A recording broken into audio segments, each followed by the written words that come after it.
देवियों और सज्जनों, जगदीश सोशल मीडिया नेटवर्क में आप सभी का दिल से स्वागत। प्रतिदिन के अनुसार प्रस्तुत करते हैं स्वामी वासुदेवानंद जी सरस्वती इनके अमृतमय वाणी द्वारा विष्णु सहस्त्र नाम प्रवचन। प्रथम नमन आपको। जय गुरुदेव। श्री विष्णु सहस्त्रनाम ज्ञान यज्ञ प्रवचन क्रमांक 457, श्लोक क्रमांक 60 और नाम क्रमांक 441। जय महाकाल। आज 14 अगस्त 2021 है। आज से उज्जैन नगरी में होने वाले अपने महामृत्युंजय महायज्ञ की पूर्णाहुति के ठीक 282 दिन शेष हैं। जय महामृत्युंजय महायज्ञ।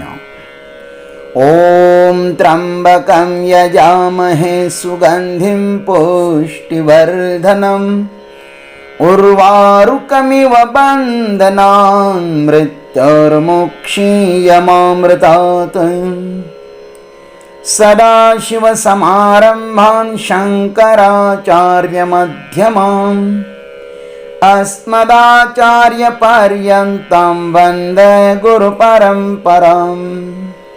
नमः चिन्मयदेवाय तेजोमयाय धीमहि सुबोधानन्दरूपाय नमः पुरुषोत्तमाय च। शान्ताकारं भुजगशयनं पद्मनाभं सुरेशं विश्वाधारं गगनसदृशं मेघवर्णं शुभांगं लक्ष्मीकान्तं कमलनयनं योगिभिर्ध्यानगम्यं वन्दे विष्णुं भवभयहरं सर्वलोकैकनाथम्।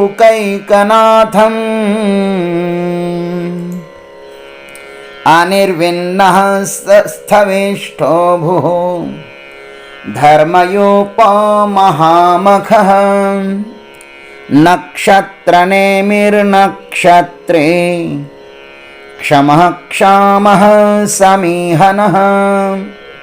ॐ नक्षत्रिणे नमः। ओम तत्सत।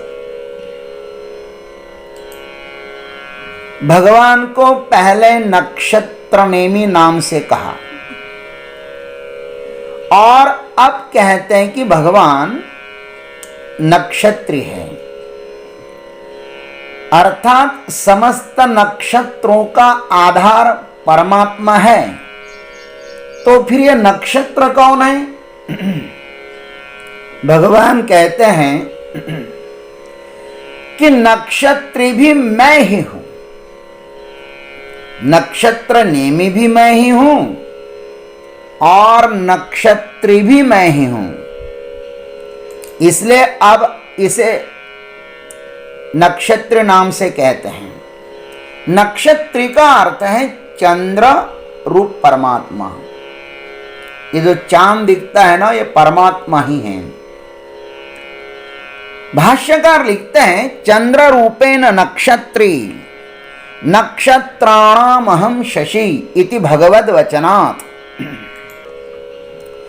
चंद्र रूप होने से भगवान नक्षत्री है। भगवान ने कहा है नक्षत्रों में चंद्रमा मैं हूं। भागवत जी में कथा है कि ब्रह्मा जी के पुत्र अत्रि है और अत्रि के नेत्रों से चंद्रमा का जन्म हुआ है। चंद्रमा को ब्राह्मण, औषधि और नक्षत्रों का अधिपति बनाया। राजा दक्ष ने अपनी 60 कन्याओं में से 27 कन्या चंद्रमा को दी है। चंद्रमा सबसे अधिक रोहिणी से ही प्यार करते थे। अतः दक्ष ने उनको शाप दिया कि तुझे क्षय रोग हो जाए और कालांतर में सोमनाथ की पूजा करने से उनका क्षय रोग नष्ट भी हुआ था। इसलिए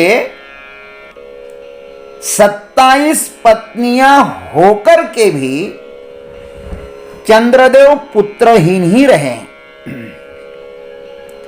चंद्रमा ने तीनों लोकों पर विजय प्राप्त की, अतः अभिमान बढ़ गया और उन्होंने बलपूर्वक देवगुरु बृहस्पति की पत्नी तारा को हर लिया।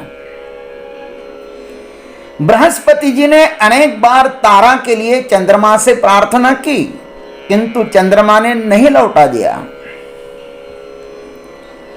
तब सभी देवगणों ने चंद्रमा के साथ बहुत ही भयानक युद्ध किया और चंद्रमा से बृहस्पति जी को तारा दिलवा ही दी। तब वह तारा गर्भिणी थी। बृहस्पति जी ने कहा, मेरे क्षेत्र में तुमने ये किसका गर्भ धारण किया है, इसे त्याग दो। तब तारा ने उसे सींक की झाड़ी में छोड़ दिया। वह गर्भ इतना तेजस्वी था कि अब उसके लिए चंद्र और बृहस्पति दोनों आपस में भिड़े, दोनों का युद्ध हुआ। तब उपस्थित देवताओं ने तारा को कहा कि बताओ यह किसका बालक है, चंद्रमा का है या बृहस्पति जी का। तब वह लज्जावश एक भी शब्द नहीं बोल पाई। तब गर्भ ने स्वयं कहा, अरे दुष्ट मां, सच बताओ वरना मैं तुम्हें शाप दूंगा। तब तारा देवी ने कहा, यह चंद्रमा का गर्भ है। चंद्रमा को बड़ा ही आनंद हुआ और उसे अत्यंत बुद्धिमान जानकर उसका नाम उन्होंने बुध रख दिया। आगे चलकर के बुध और इला माने श्राद्ध देव मनु पुत्र सुद्युम्न, यही इला हुए थे, इला नाम की कन्या हुए थे। तो इस बुध और इला को पुरुरवा नामक पुत्र हुआ। पुरुरवा के कुल में राजा आयु हुए, उनके पुत्र नहुष हुए, नहुष के ययाति हुए और ययाति और देवयानी के राजा यदु हुए। और इसी यदु कुल में भगवान ने श्री कृष्ण रूप में अवतार लिया। इस पावन चंद्रवंश में भगवान ने अवतार लिया है। भीष्मदेव कहते हैं कि नक्षत्री अर्थात नक्षत्रों के स्वामी चंद्रमा स्वयं परमात्मा का ही स्वरूप है। भगवान ने स्वयं कहा है कि नक्षत्राणाम अहम शशि, नक्षत्रों में चंद्रमा मैं हूं अर्जुन, ऐसा भगवान ने कहा। अथवा भगवान ने आगे भी कहा, पुष्णामि च औषधि सर्वः सोमो भूत्वा रसात्मकः, 15वें अध्याय में कहा, मैं ही रसरूप चंद्रमा बनकर समस्त औषधियों का माने वनस्पतियों का पोषण करता हूं। इस संसार में जो कुछ भी रस भरा है ना, वह चंद्रमा की ही देन है। इस धरा पर जितनी सारी औषधियां हैं, उसमें भगवान ही रसस्वरूप चंद्रमा के रूप में पोषण करते हैं। भगवान कहते हैं कि आकाश में चांद के रूप में चलने वाला अमृत का सरोवर मैं हूं अर्जुन, और उन किरणों के द्वारा इस पृथ्वी पर वृक्ष लता वनस्पतियां आदि को अमृत से उनका पोषण करता हूं, जिसके कारण भूत प्राणियों को जीवन मिलता है। सब वनस्पतियों में जो रस है ना, वह चंद्रमा से उसमें आता है। इस पृथ्वी पर ऐसा कोई भी न वृक्ष है और न ही कोई लता है जो औषधि न हो। वह किसी ना किसी रोग के लिए काम ही आता है। औषधि कहते हैं उसको जो दुर्गुणों को मिटाएं और सद्गुणों की स्थापना करें। इस चंद्रमा में न जाने कितने सारे रस भरे हैं। इस पृथ्वी पर जितने सारे रस है वे सब चंद्रमा से ही प्राप्त होते हैं। जैसे रंग सूर्य किरणों में होते हैं ना, वैसे ही रस चंद्र किरणों में होते हैं। वनस्पतियों को बढ़ाने वाले सूर्य किरण होते हैं। वनस्पतियां सूर्य किरण से दूर रखी जाए तो उसका अधिक विस्तार नहीं होगा, वह रोगी होगी और निस्तेज भी रहेगी। सूर्य वनस्पतियों को बढ़ाने का काम करता है और चंद्र उनमें रस स्थापन करने का काम करता है। हमारे भीतर जो मन है ना, उसकी देवता भी चंद्रमा ही है। वह मन रस रूप है। भक्ति रस उसमें भरा हुआ है। वह भावनाओं से भरा हुआ है। वह आसक्ति भी बन जाता है और भक्ति भी बन जाता है। चंद्रमा और हमारे मन, इनमें बहुत अधिक साम्यता है। पौर्णिमा के दिन हम देखते हैं कि जिसका मन सात्विक है,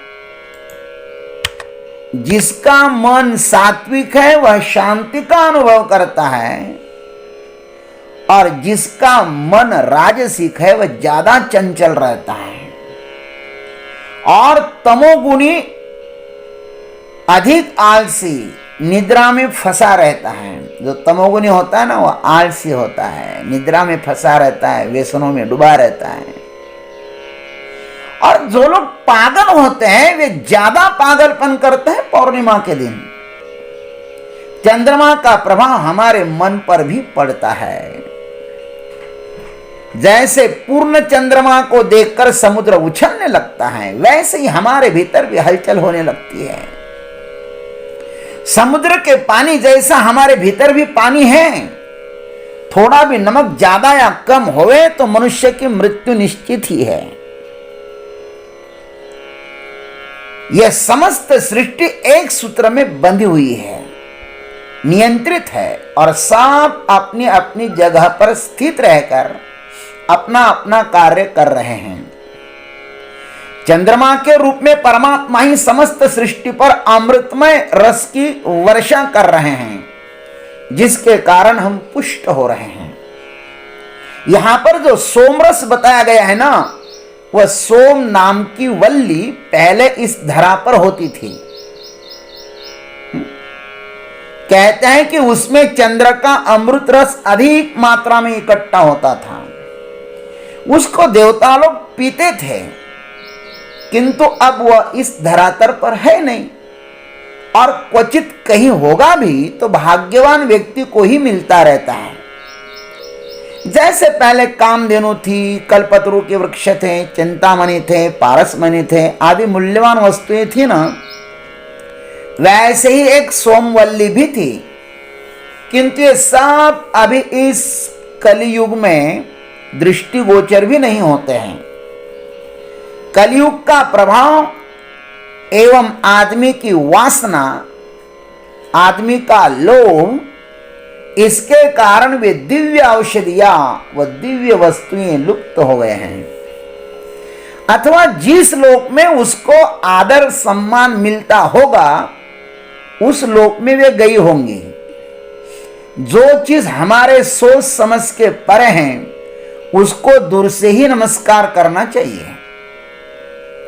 जो नहीं देखा है उसका वर्णन करना भी ठीक नहीं है। किंतु एक बात निश्चित है कि आज जो इस धरनी पर जो कुछ भी रस उपलब्ध है, ये वनस्पतियां जो कुछ रस अपने को दे रही हैं, सो सब चंद्रमा से ही प्राप्त होता है। और चंद्रमा में सोम रस की स्थापना कौन करते हैं? ये परमात्मा करते हैं। परमात्मा स्वयं चंद्रमा बनकर हमें रस प्रदान कर रहे हैं। महाराज हमको रस से भर रहे हैं, हमारा रस से सिंचन कर रहे हैं। प्रत्येक नक्षत्र में अलग अलग रसों का निर्माण भगवान हमारे लिए करते हैं। प्रत्येक नक्षत्र में क्या भगवान की सुंदर सृष्टि है। कितने सारे फल निर्माण होते हैं, कितने सारी वनस्पतियां निर्माण होती है, और कितना सारा भगवान हमारा पोषण कर रहे हैं। नक्षत्र बनकर भगवान हमारी सेवा कर रहे हैं, और इसलिए हमें भी सदैव उनका चिंतन करते रहना चाहिए। उनके उपकारों को सदैव याद रखना चाहिए, उनके प्रति कृतज्ञ न हो। ये सब कुछ भगवान दे रहा है, वही हमारी सेवा कर रहे हैं। इसलिए उस सेवारूप परमात्मा को, नक्षत्र परमात्मा को हम सहस्रशः अनंत कोटि नमस्कार करते हैं, और प्रभु से कहते कि हे भगवान, आप हमें ये न केन प्रकारेण हर दिन हर क्षण में अनुभव में आवे, हम आपका सदैव साक्षात्कार करते रहें, वनस्पतियों के रूप में, इन वृक्ष लताओं के रूप में। इतना ही आप हमें आशीर्वाद दीजिए। ओम तत्सत। जय गुरुदेव, जय जगदीश्वर, जय जय महाकाल।